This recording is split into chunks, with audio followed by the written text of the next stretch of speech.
Hi, everyone. This is GLISA, and this is Allison. I'm president, and I'm having the wonderful opportunity of interviewing from McAllen Public Library, April Zuniga. Hi, hey everyone. Yeah, so yeah, we got a studios. Cool. So Nice. yeah, our webinar has officially started. Sorry for the delay. There's always this weird delay with the computer. I don't know why, but technology. Yeah, today's a weird day. It's like everything was going slow. My laptop too. I was like, wait, I gotta get on. I know it's like revenge against the machinery, but machines against humanity, basically. Right? But no Keanu Reeves, alas. But anyway, Mhm. so I got some questions that our members had sent us, and I figured that Oh, yeah, we could wrap up around, it is 6:32. We could wrap up around 7, maybe a little before that. I'm just gonna all go right. through some different questions, and you can give us our best answers. And Awesome. Let's go for it. awesome. So the first question, this is a bit of an icebreaker. What is your unpopular book opinion? My unpopular book opinion. um, oh man. Well, I don't even know if it's like an unpopular book opinion anymore. Mm-hmm. Um, I don't like Twilight. I think I say it to my teens, but it's because I know it's a very unpopular book opinion to my teens. But yeah, I can't. You know, it's okay. I think, yeah, it came around when I was in middle school, and I think more people were more open about not being a fan around high school. And then I think that's normal. I feel like it's a either you love it or hate it kind of book. Sort of like, what's that book? uh, Catcher in the Rye. I've uh-huh. never met someone that's been in the middle. It's always like, I love this book. It has changed my life. Or I despise this book and everything it stands for. And And you see, I don't know if it's because if it's more because of the movies. Because when I read the book initially, and this was when I was like way younger, I liked it, but then I don't know when the movie franchise came out, like for some reason I couldn't. I was like, oh no, So it changed. It changed along the way. yeah, I think it's one of those books too where you kind of feel different about it when you're older. It's sort of like when Yeah. like I love the Babysitter's Club, but when I was rereading the books, I was like, oh my god, these children. Yes, exactly. I still love the series, but it's like you realize that these are 13-year-olds, and you're like, why are you thinking about this? Study? Yeah. And it changes, right? It changes with the times. Like, 2020 is way different than when whatever year it was when it came out. It's so Yeah, different now. absolutely. I guess the next question we have is, did you ever plan on becoming a teen services supervisor, or was it something that you got interested in as you worked as a librarian? That's a good question. Yeah. So, no, it definitely was not something that I planned or that I was like even interested in. To be honest, I was a little intimidated by teens. My focus was always children's. I wanted to be a bilingual elementary teacher, actually. That's what I went to school for. I graduated with that, and I moved to Houston to go try and get a teaching position. And it was just I guess teaching just wasn't in the cards for me. I would have liked to, but sometimes things in your life happen for a reason. And so I ended up at a library, just regular circulation. And then because I just loved working with children, I started helping the children's librarian. So I got really hyper focused on like children's programming. So I did that a lot. And when I used to work in the library in Houston, um, there was there's a lot of children's programming, but not too much teen programming. And I remember there was this one library in particular where after school, like the whole library would be full of teens. And it was like this whole thing where like all the staff had to go out there and they had to kind of like stand guard. Like there was always like, oh, okay, here come the teens. We got to get ready. But it was more like, it was like, oh, here come the teens. You know, it wasn't something positive. So, and it was really sad. And at the time, you know, I was more focused with children. So at the time, it was really intimidating because all these teens, like crowds and crowds of teens. So it wasn't really an interest. And then I kind of got catapulted into teen services, kind of out of nowhere. And when I moved back down here and at the library in McAllen, and it was just a whole different experience, and it wasn't as intimidating as I thought, and I just fell in love with it. Like it's so amazing. Young people are so smart, and they're so creative, and I just fell in love. Like I always thought I was like children's for life, you know. I'm not gonna stray from children's. This is where I'm gonna be. But for some reason, you know, I just fell in love with teen services, and then of course became supervisor, and that's where I'm at right now, and I love it. I wouldn't trade it. It's awesome. I'm really glad to hear that. I mean, I think in the earlier years, I think people had a lot of misconceptions with teens. Oh yeah.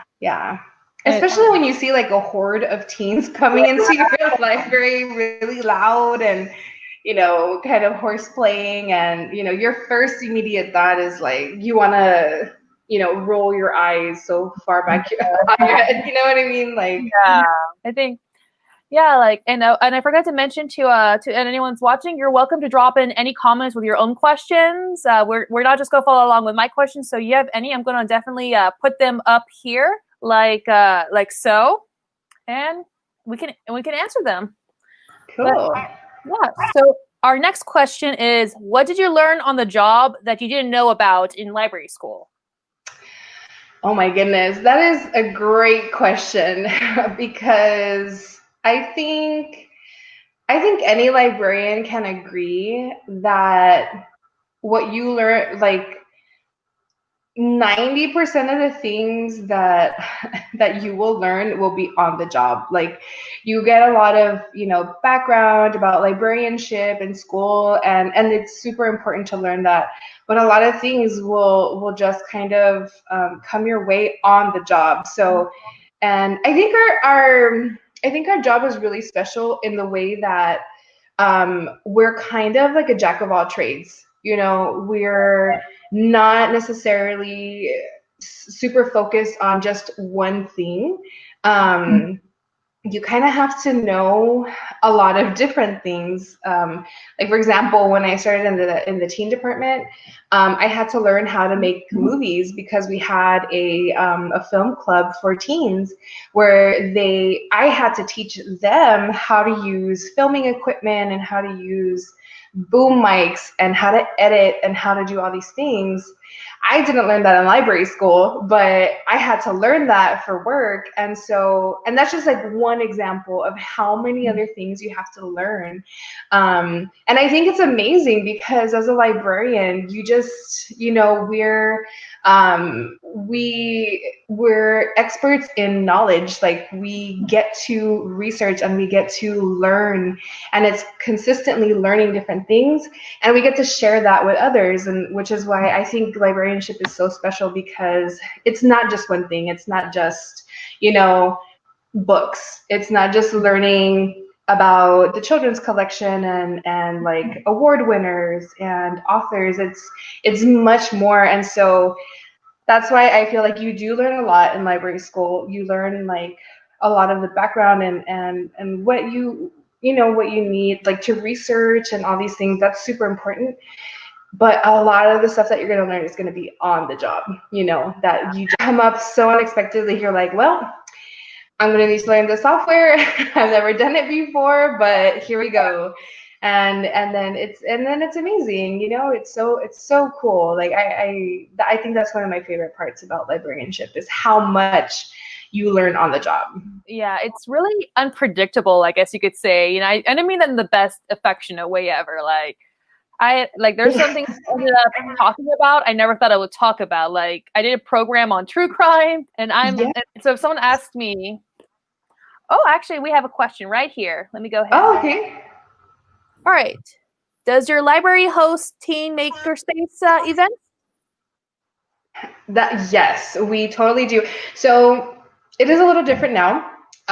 So pre-COVID, of course, we were meeting in person, and every month we plan and develop different activities for our teens. And so a lot of that included science, technology, engineering.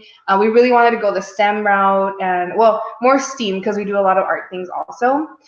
So we didn't have it wasn't like a regular makerspace where we had an individual room where we could have all our things.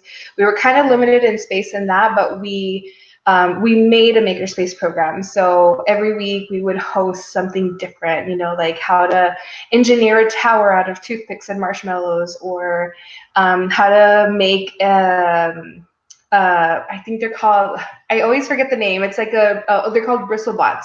So how to make a mini robot using a toothbrush head and a motor. So when we were meeting, we would do those things where we would get the supplies and we would let teens explore and kind of figure out how to make this work. How does this work?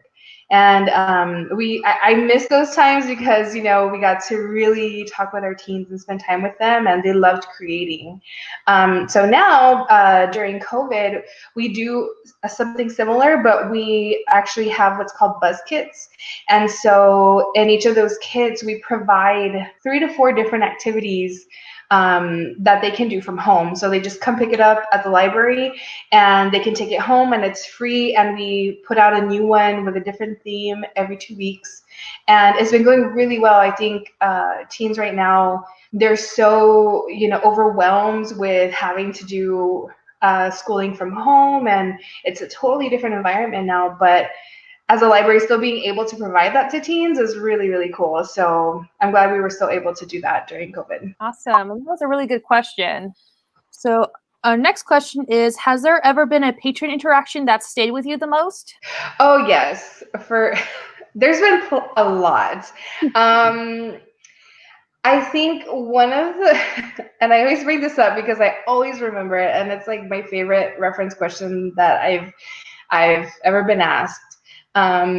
Which is another thing too, you have to learn on the job, is how to answer some really, you know, not common reference questions. But one of the best patron interactions I had was I got a phone call, and it was a gentleman, and he sounded like an older gentleman. He sounded like an older man, and he asks, yes, I want to know where can I buy a time machine? And my initial thing was like, is this a prank? Like, is somebody calling to just mess with me? Like, really? But he sounded very serious, and he was an older gentleman, and he sounded very serious. So I didn't want to make the mistake of like laughing it off, because, you know, I could have possibly offend somebody, and if they're genuinely asking, you know, I wasn't going to be the person to crush their dreams.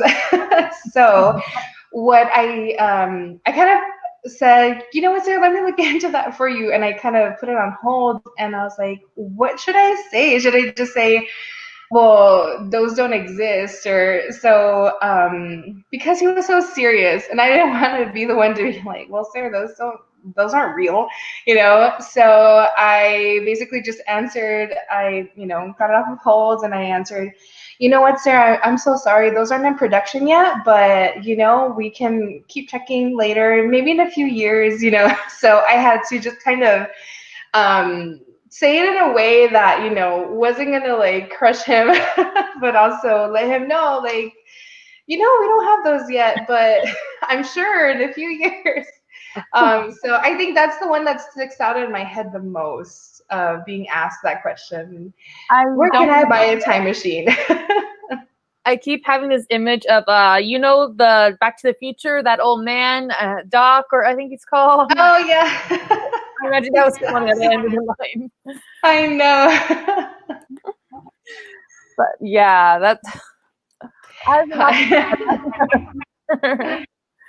So our next question is, were there aspects of the job that you had not expected? Yeah, I think,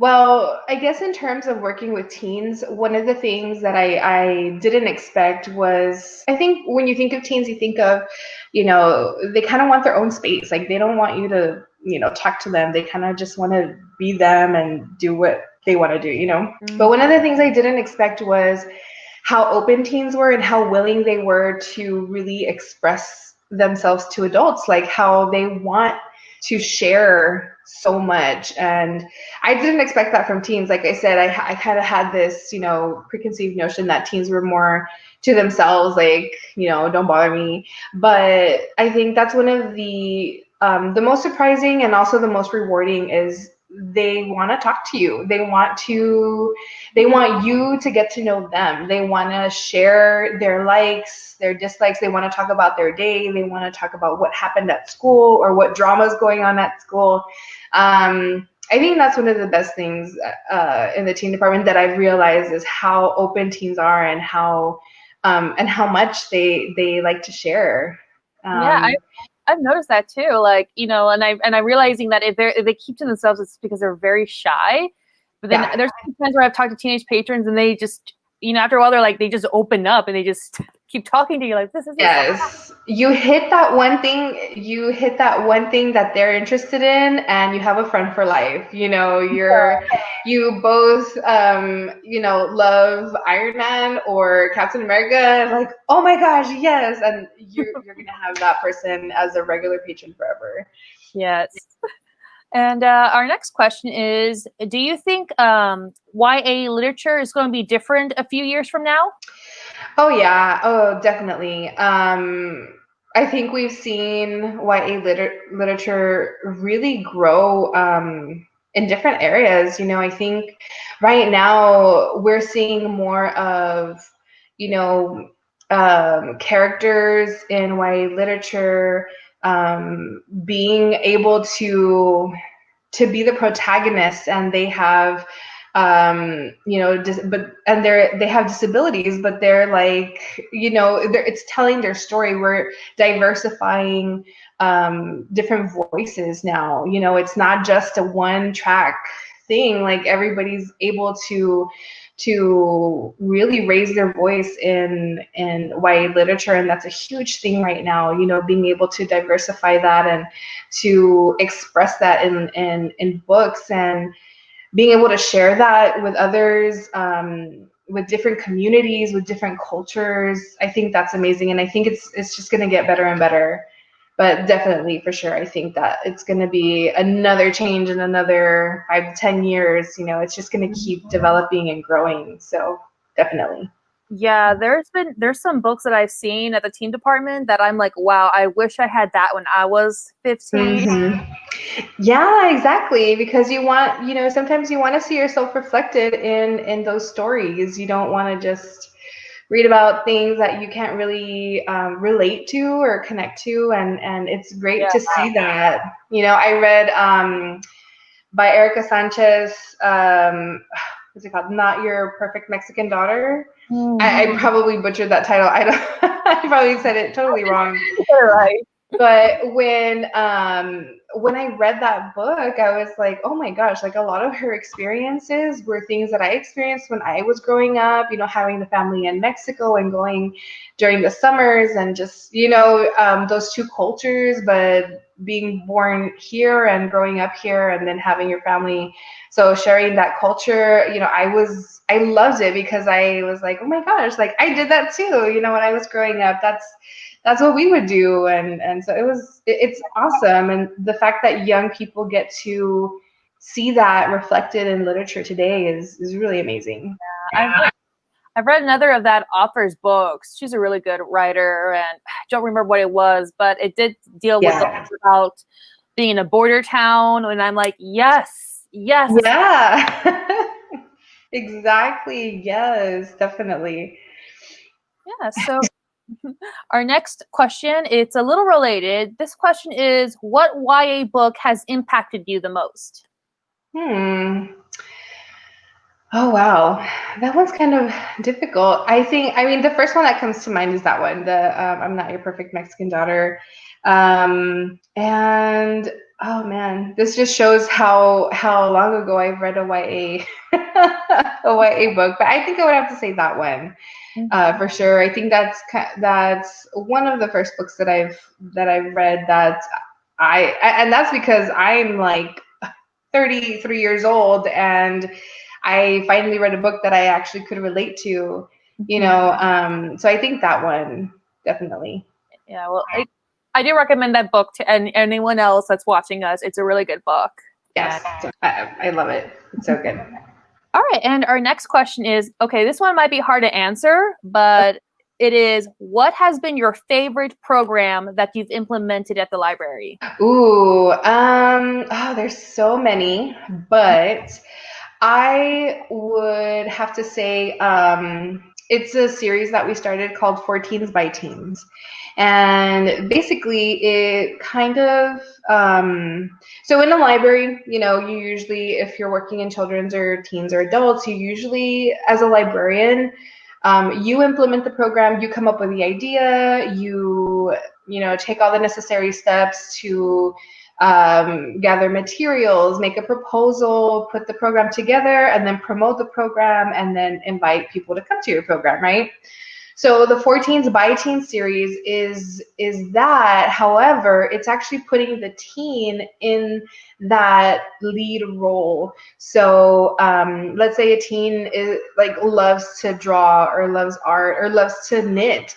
You know, we ask them, hey, like, would you ever like to show other teens how to do that? And basically we kind of ask them if they want to lead a program, so to show their peers. And it fosters leadership, it fosters you know, work experience, and it just, you know, fosters confidence, just being able to share something you love to do with other teens. And I think that's one of my favorite that we've implemented, because since we've done it a few years back, we've had over like 30 different programs from different teens that want to, oh miss, can I show teens how to make Japanese candy? And this teen, he knows how to make Japanese hard candy, and he's like, can I do that? Like, can I show other teens about it? And like I said, they love to share, and we had a program where he led it.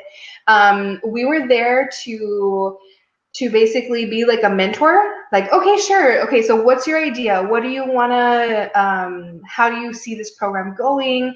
And we would, you know, supply the materials, we would promote it for them, but they were the ones in the lead, they were the ones coming up with the idea of the program and how they wanted to do it and what they wanted to do. So we were just kind of helping guide them through the process. And then the day of the program, we would be there with them, but as support. So it was really the teen leading everything, but we would be there to kind of guide and mentor them.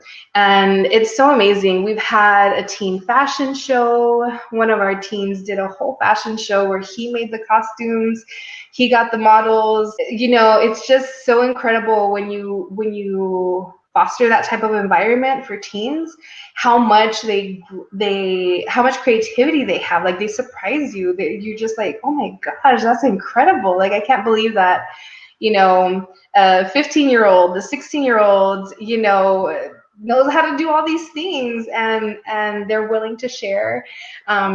We've had knitting programs or crochet programs where teens show other teens how to crochet, and so I think that has to be like one of my favorites. Awesome. Yeah, like actually that kind of goes into my next question. Like, have you seen any of your teens complete leadership opportunities at the library and then go on to do something great? Yes, for sure. We had actually one of our very first teens that we had. It all started actually with this one teen. He wanted to do a financial literacy class for other teens because he said, you know, sometimes teens don't realize, you know, what college is like, or how to budget, or how to save money, or how, you know, what are things that they can buy when they go to college that make it easier on their budget, you know, things like that. And I was really surprised. He was a very smart young man.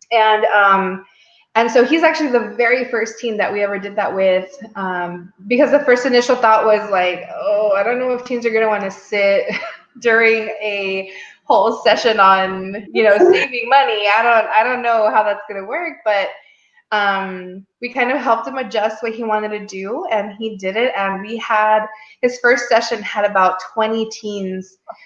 And I was just like, wow, like that is incredible, you know. And so he did that for a few years, and then he actually graduated high school and went off to it was a very prestigious business school, and he still, you know, I think he actually already graduated from that. So I was just like, wow, like that's amazing. Oh my God, my heart is like, yes. I was just like, wow, like it was, he was the one teen that started it all.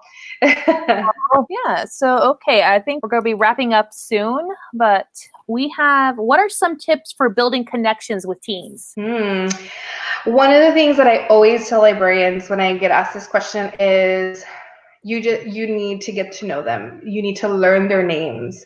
It's not just kind of like, yeah, okay, you need this book, sure, let me, you know, here's your book, thank you, bye.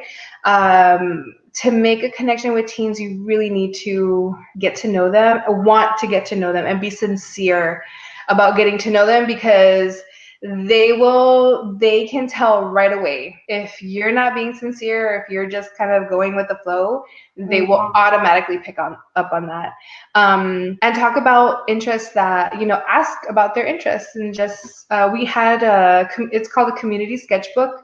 This was, of course, pre-COVID. We had a community sketchbook at our desk, our information desk for teens, and a lot of teens would stop by to look at it or to draw in it. So teens could come by and they can draw a sketch. If they like art, they can like leave a sketch on a page. That's why it was a community sketchbook.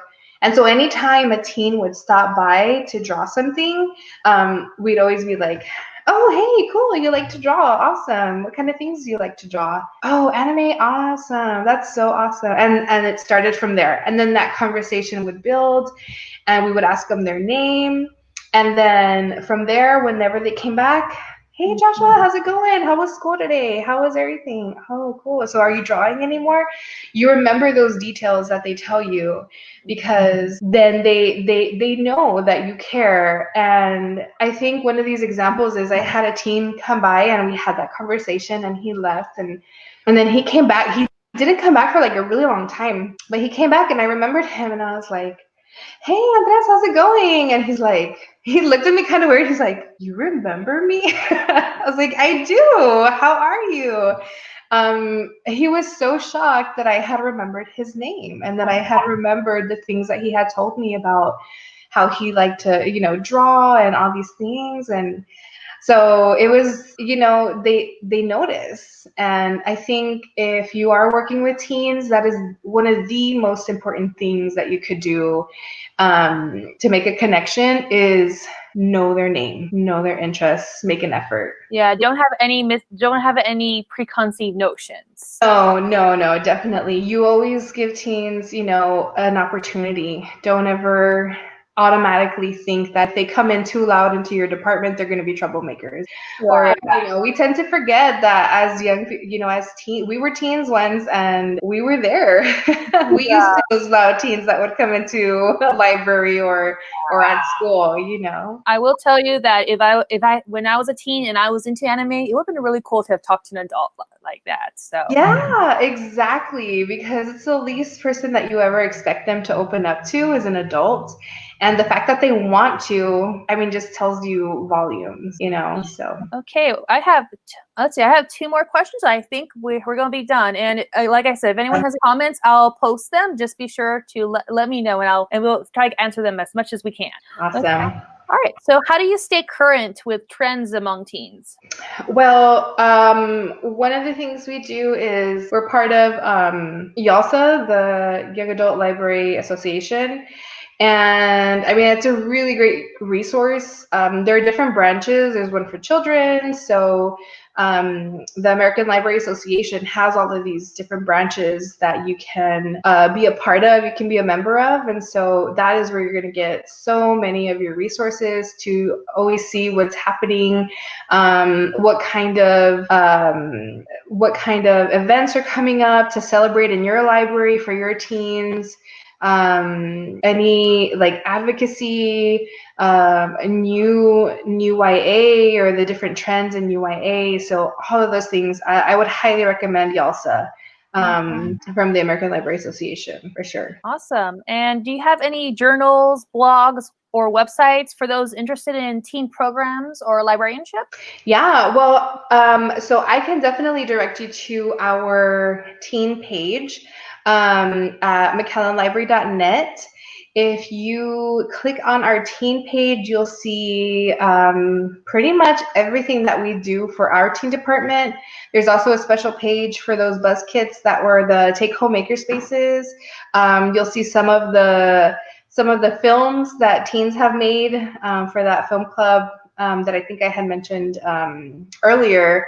So yeah, no, McAllenLibrary.net, and you can access you can just go to our teen page. You can also follow us on Instagram and Facebook, and you can get some ideas if you want to do them at your library, or if you're thinking about going into teen services, after you graduate and after you get your librarianship. I mean, there's so many groups out there that you can join too to see what other libraries are doing around the country. So for sure. Awesome. Well, thank you so much, April. I think now we can wrap up. And like I said, if anyone has any questions, speak now or forever hold your peace. Okay. And thank you so much for inviting me. This was so much fun. The time flew by. It flew by so much. So I want to talk more, but I think I think it's Friday night. I don't want to hold you up too much. But thank you so much for inviting me. I really appreciate it. All right. Anyway, thank you, April, for joining us. And like she mentioned, you can find her at McAllenLibrary.net. The team page is very active. And if you have any questions, feel free to let me know, and I'll go ahead and ask April. She really knows it. Thank you. All right. Bye.